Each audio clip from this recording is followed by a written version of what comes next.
We are in Genesis 27. Go there in your copy of God's Word right now, Genesis 27.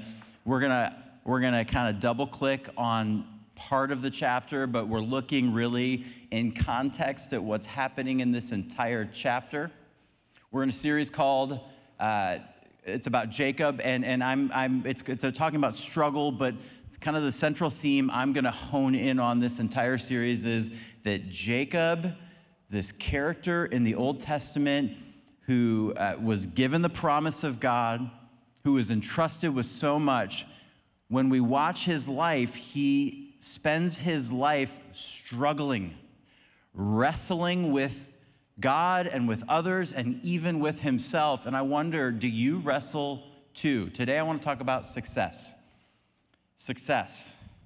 And I want to talk about some success that happened last night.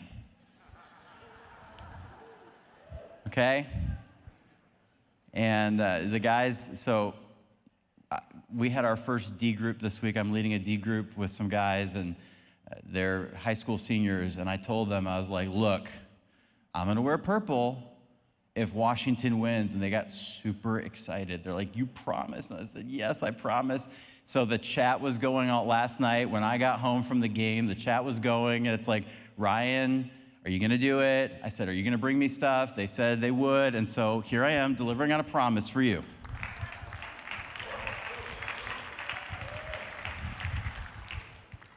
Hold on. This isn't really scripted. We're not here to, hold on, I'm gonna put this down.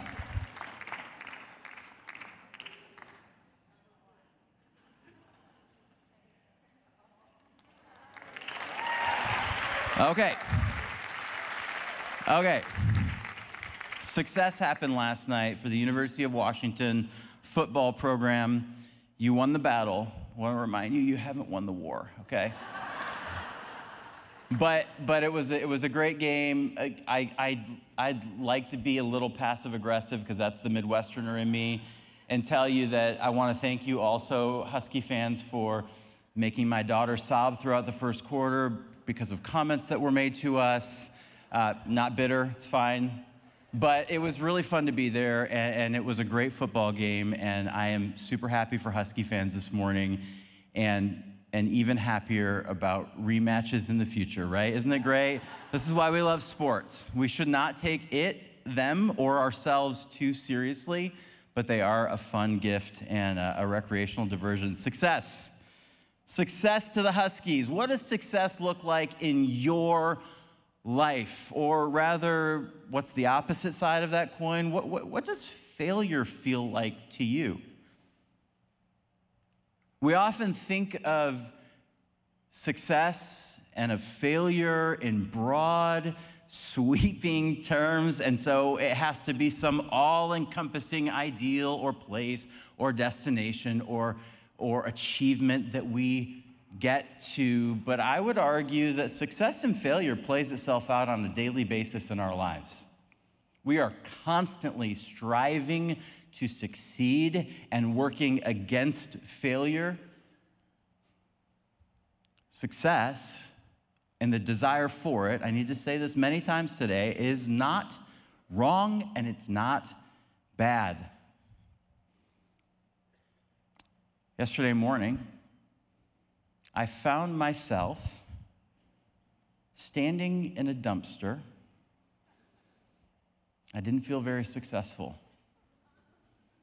So I wake up yesterday morning and, well, let's rewind. Friday.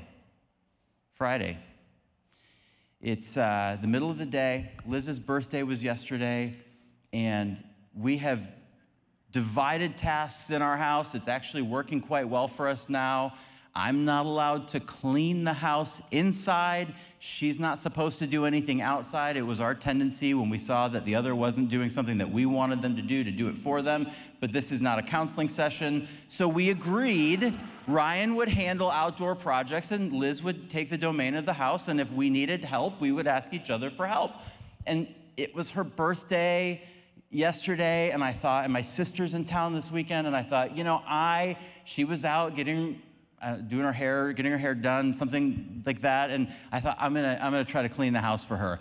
And I love, one of my favorite things in life is efficiency. Oh man, do I love efficiency. And boy, do I get frustrated when I am inefficient. You know it was a bad day if I come home and I say, I got nothing done today. I am upset, I'm not happy. I like to get things done. And so I played a little game. It was kind of fun. The house was a little messy. We'd had a busy week, and I played a little game, and I said, hey, Alexa, set a 15-minute timer. And she said, okay. And she sets a 15-minute timer, and I went through different zones of the house and tried to clean each zone in less than 15 minutes. So I did the kitchen, all the dishes, the counters, everything in 17 minutes because I got distracted for a second. I'm doing okay. Then I did the rest of the downstairs. I vacuumed the stairs, less than 15. Then upstairs, I go to our bedroom. I'm cleaning our bedroom. And I decide in this moment, you know what?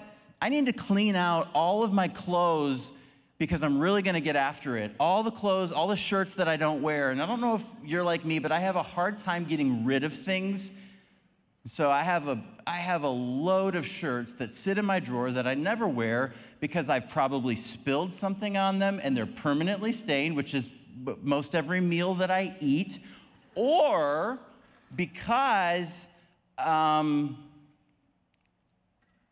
worked out in them and I wasn't supposed to, and now they have a permanent stench that I think it's more of a musk, but it's really not good. So anyway, so I'm cleaning out all these old t-shirts, and I also have that category of clothes that like I've gained weight and they don't fit me anymore, but one day maybe I'll lose the weight and they'll fit me again. Just me.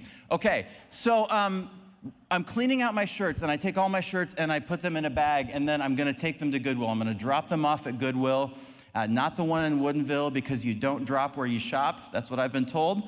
Okay, so that's our Value Village. And so I'm gonna take them by Jubilee Reach. I'm coming by Westminster. I'm picking them up from school in Bellevue. And I stop by the church, and I don't have time to do it all. And so I'm dropping, I've got some other stuff in my car, and I'm like, I'm just gonna get rid of this stuff, and no one wants to wear it anyway. And I put it in the dumpster at church. And I wake up yesterday morning really excited about the Michigan game.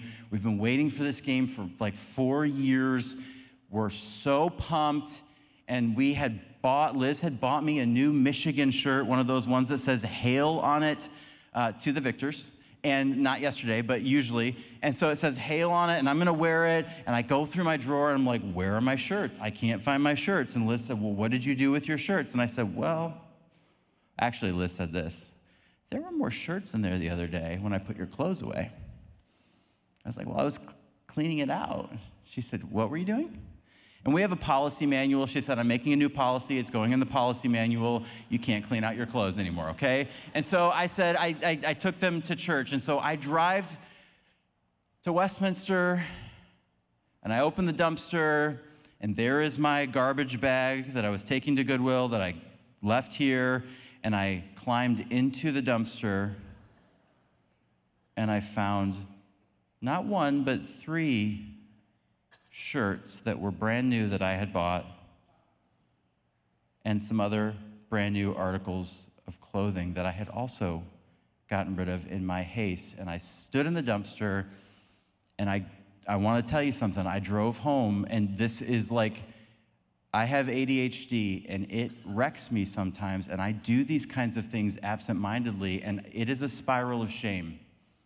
And I did not have kind words for myself all the way here, and I found myself in frustration with tears running down my face all the way home. Yesterday, on that front and on many others for Ryan Falls, was not a successful day. How do you define success? Let's look at Genesis chapter 27, and I think we're gonna start in verse 14. Let me get there real quick, but I wanna invite you to stand, and I'm gonna read the text for the morning, and then we're gonna jump right into it and get after it.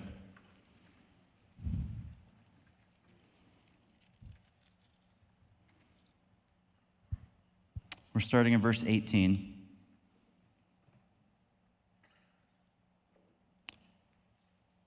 So he, Jacob, went into his father, Isaac, and said, "My father." And he said, "Here I am. Who are you?" And Jacob said to his father, "I am Esau, your firstborn. I have done as you told me. Now sit up and eat of my game, that your soul may bless me." But Isaac said to his son, "How is it that you have found it so quickly, my son?" He answered, "Because the Lord your God granted me success." Then Isaac said to Jacob, "Please come near to me, that I may feel you, my son, to know whether you are really my son Esau or not." So Jacob went near to Isaac his father, who felt him and said, "The voice is Jacob's voice, but the hands are the hands of Esau." And he did not recognize him, because his hands were hairy like his brother Esau's hands. So he blessed him. He said, "Are you really my son Esau?" He answered, "I am." And then he said, "Bring it near to me, that I may eat of my son's game and bless you." So he brought it near to him, and he ate, and he brought him wine, and he drank. Then his father Isaac said to him, "Come near and kiss me, my son." So he came near and kissed him, and Isaac smelled the smell of his garments and blessed him and said, "See, the smell of my son is as the smell of a field that the Lord has blessed. May God give you the dew of heaven and the fatness of the earth and plenty of grain and wine. Let people serve you and nations bow down to you. Be Lord over your brothers, and may your mother's sons bow down to you. Cursed be everyone who curses you, and blessed be everyone who blesses you." And as soon as Isaac had finished blessing Jacob, when Jacob had scarcely gone out from the presence of Isaac his father, Esau his brother came in from his hunting. He also prepared a delicious food and brought it to his father. And he said to his father, "Let my father arise and eat of his son's game, that you may bless me." His father Isaac said to him, "Who are you?" He answered, "I am your son, your firstborn Esau." Then Isaac trembled very violently and said, "Who was it then that hunted game and brought it to me? And I ate it before you came, and I have blessed him. Yes, and he shall be blessed." As soon as Esau heard the words of his father, he cried out with an exceedingly great and bitter cry and said to his father, "Bless me, even me also, O my father." You may be seated.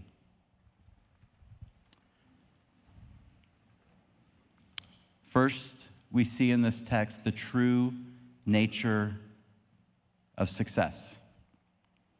The true nature of success. Every single character, there are 4 characters, 5 if God is in this text too. So there are 5 characters in this text, but 4 human characters.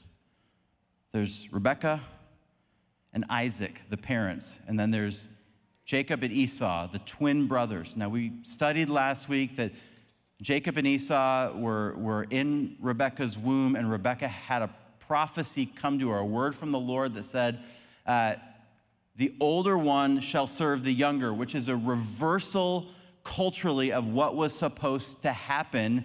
And that played itself out as Esau is born. Esau means red and hairy. Esau's got hair all over him. And Jacob comes out holding on to, grasping his brother's heel. And Jacob is the wrestler.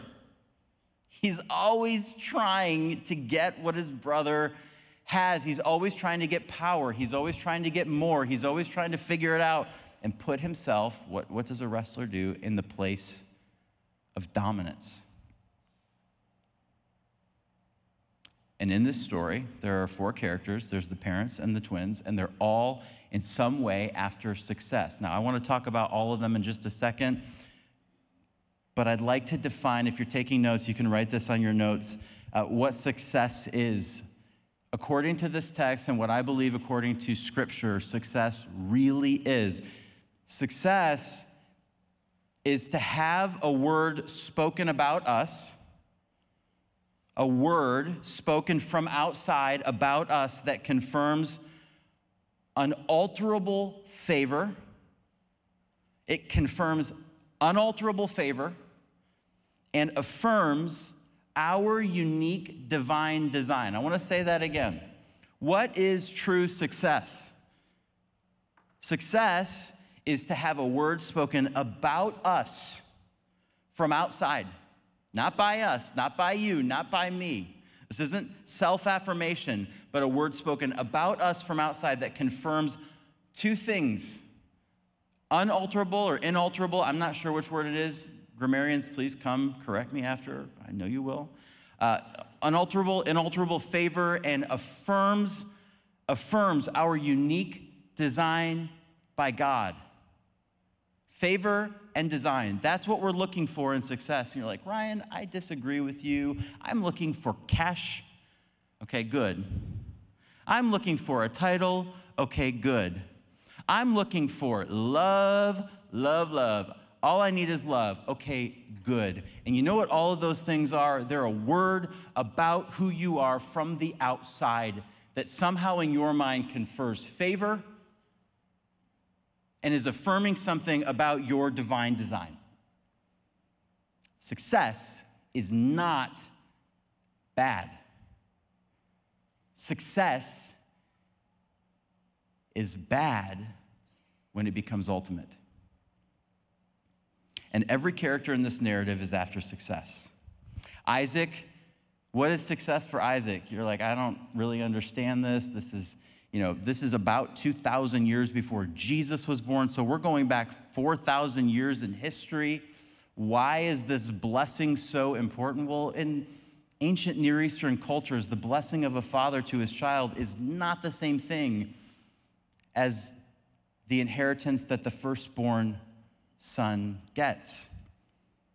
Usually, the father would bless the firstborn son. Usually the firstborn son was the favorite, but the father could reserve his blessing for any of his children, and with his blessing is a promise of favor in their lives. For Jacob and Esau, it's even more than that, because Isaac's father had been called by God, and he had been told by God. God made a unilateral covenant promise with him, sealed in blood, that God would own if, as the writer of the treaty that said, I'm going to bless you. I'm going to multiply you. And the story that we know for both Abraham and Isaac is that their wives were unable to conceive, and God created life in their wombs and blessed them. And so not only did he bless Isaac with one son, he blessed him with twins, and they came out at the same time, and they were both boys. And he was like, this is great. But Esau was first, and he's my favorite. So to impart blessing to your son is really one of the ultimate acts of life. And he knows his death could come at any time. He's old, he's advanced in age. We see in this text that we read, he can't even see very well. So he's running out of time, and he wants to make sure he does this before he dies.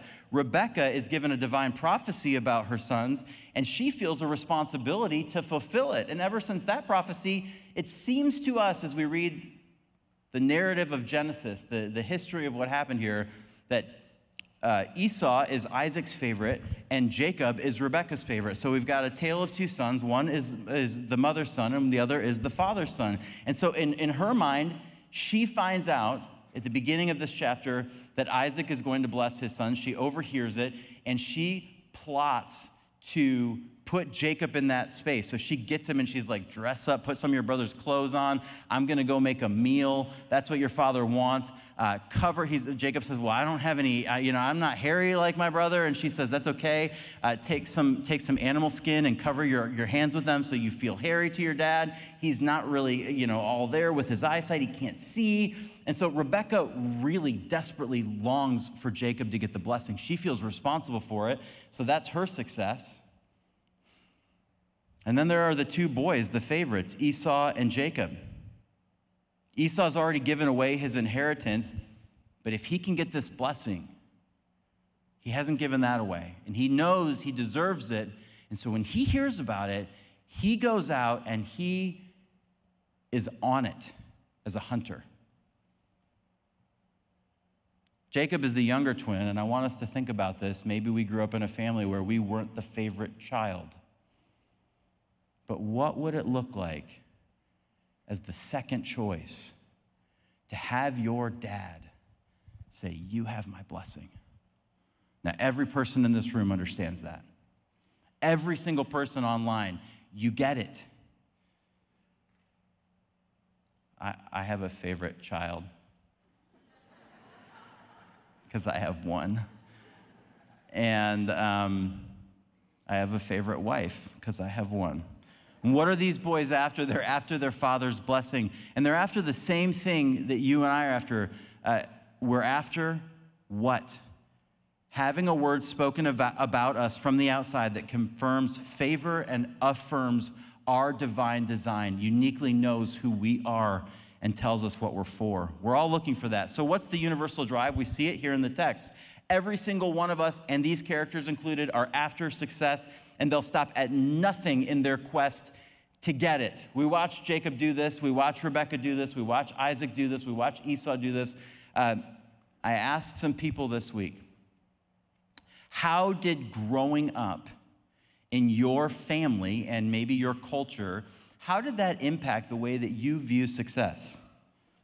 One person said this. One person said, in my culture, it only matters what is said about you, not how you get it. Another person said, in my experience, the goal was to find some way to be impressive for others. So this started very early on with grades and also was found in how you presented yourself in social context. I wanted people to see me as impressive. Another person said, when I was growing up, my parents' marriage fell apart. And when that happened, for me, it became mostly about getting it right at home. And providing was important, other things were important, but I wanted to be the right person there. Another person said that success was always defined from the hard work that you do to achieve something in terms of your status or your achievement.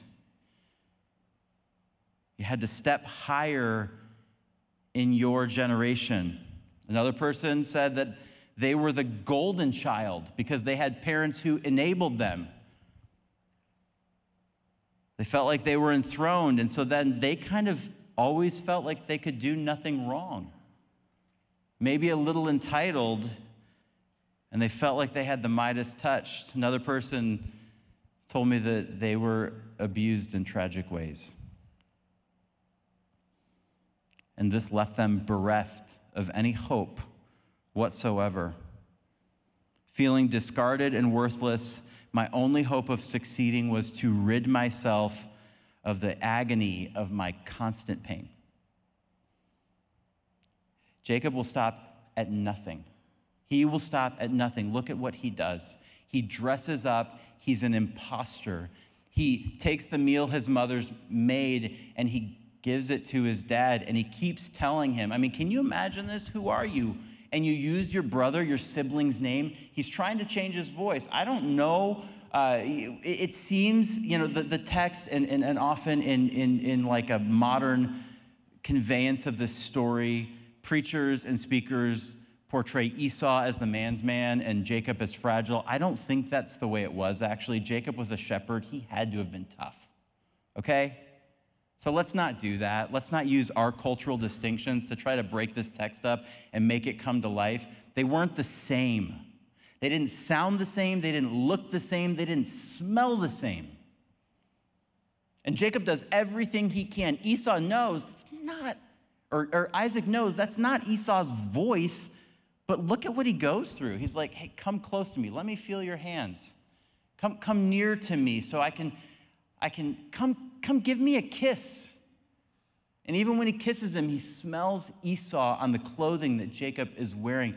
And this is what we do all the time. We dress up like someone else in order to find and achieve success. We are imposters so we can get what we want. See, the drive to success will lead you and I to do anything we can, anything in our power, so that we can attain that which we feel like will be a word from the outside of favor and that affirms who we are, because we're desperately trying to figure out who we are. Sometimes we're trying to figure it out so badly that we will be someone else and lose ourselves in the process. I would argue that's what Jacob has done here. And from the achiever, so some of you have had really good test scores. You've climbed the corporate ladder. You've created a storyline for people that you are the best parent. You are you're stepping into this and you're trying so hard. From the achiever all the way to the addict, the person, and I know there are people here right now, I know there are those of you online, and your pain was so real. The person who was supposed to give you a word that God put in that place, a mom or a dad or a trusted figure, was supposed to be in that place. And you know what they did? They completely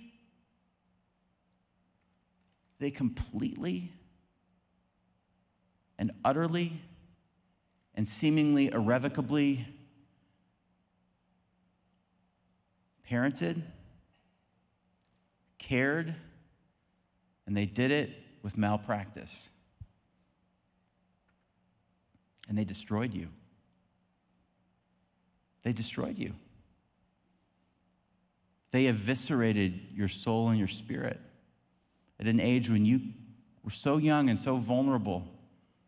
And the spectrum of abuse runs to the most vile, evil things we can think of, but there is emotional pain that some of us have caused our children, even in this room.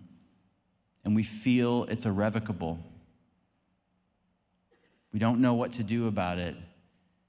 And if you've experienced pain like that, you may find yourself soothing in ways to alleviate that pain. And for you, the drink or the drug or the food or whatever it is, that is actually how you find success. It gives you what you need so that you can cope. But we all want it. We're all driven by this innate desire. And then in that, there's haunting disappointment. And I want to highlight the disappointment in this story.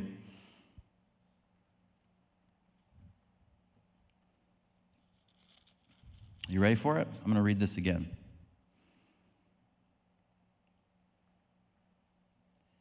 Verse 26.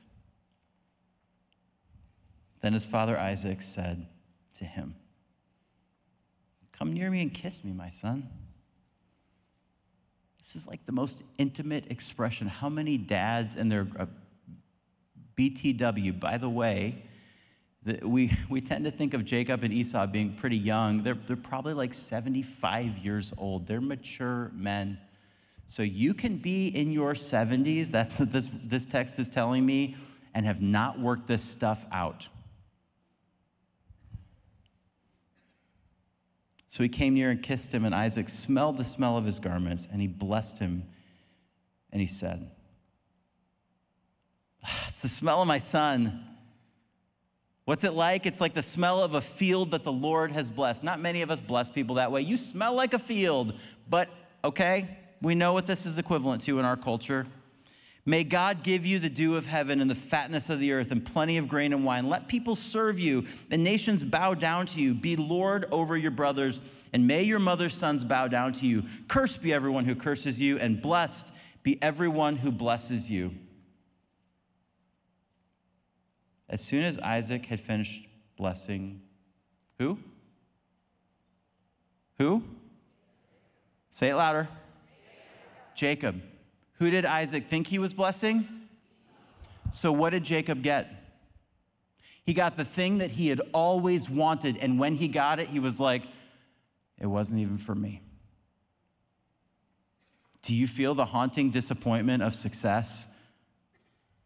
Do you see when we try to drive for it on our own, when we're looking for it in all the wrong places and in all the wrong ways, what it actually does to our soul? Success is not success. Success actually twists us. I know he's not the most popular person in Seattle. I will never forget the interview that Tom Brady had before I think it was his fourth Super Bowl. He had won three, maybe his fifth. He had won 3 Super Bowl rings. And he's talking about this. He's still younger in his career. And for about a minute, he goes on and he's like, you win 3 Super Bowls, and you're like, yeah, is this really what it is? And then he makes this statement. There's got to be more than this. There's got to be more than this. And how many times have we gotten to that place, whether it was success in our day, success in our life, and some benchmark that we had put, and we just say, is this really it? See, one of the things that's most revealing in this passage is that success often feels like haunting disappointment. And I cannot imagine what was going on inside of Jacob's soul in that moment, but I know what it has been like for me to get to a place of success where I thought it was going to be what I wanted, and it wasn't.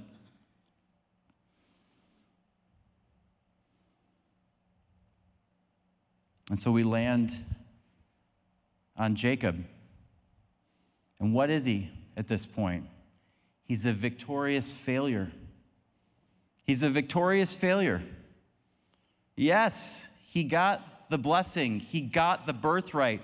But he walks away from this, not with his head held high, but with his eyes to the ground, not having it all what he wants. And we are all Jacob. Again, let me say this. Desiring success is not wrong, but many of us have gone about it and we miss the point. We've gone for it and we miss the point. He's a victorious failure.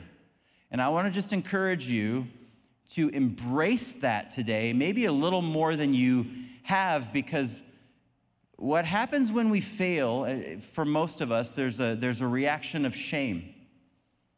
And so shame leads us to hide. Shame leads us to conceal. Shame leads us to cover up and actually either seek more success, more of that which is the failure to us, or to cope in some way with mechanisms and strategies that are sinful and lead us away from the life that God has for us.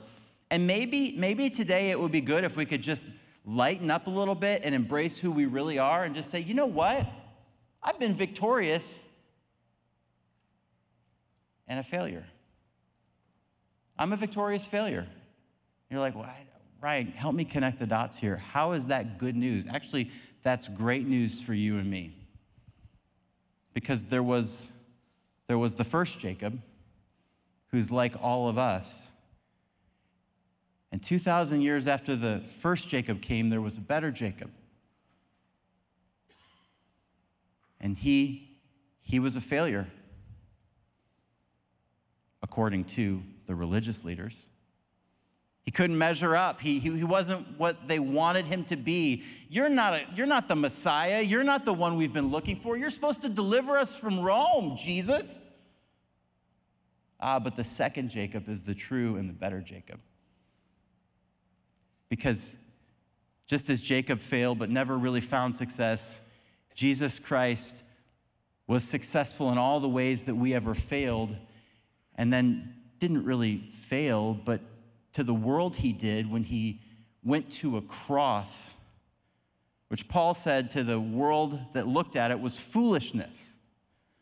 How is that a savior? I'll tell you how it's a savior. Because what he did on that cross was he took all of our striving and all the ways that we failed to achieve and attain success, and he said, I've covered all of that for you. It's enough for you. And guess what? I have a better word for your life. I am the one who can speak a word about who you are and what you're for. And I and only I can really give you the success you're looking for. And so he looks at you and he says, guess what? You want favor? You are forgiven because my blood was spilled for you. You want favor? You're never gonna die, and you're gonna be risen from the dead and live forever with God in a new heaven and a new earth, because I rose from the dead and I have favor for you. You feel like a failure? Guess what? When my Father looks at you, when you've trusted me, all he sees is my record, and he looks at you and he says, you're perfect. When you mess up, you have an advocate. I'm standing there with God the Father saying, no, he's just, she's justified. They're okay. I have taken care of this. They're your son, they're your daughter. Just love them that way.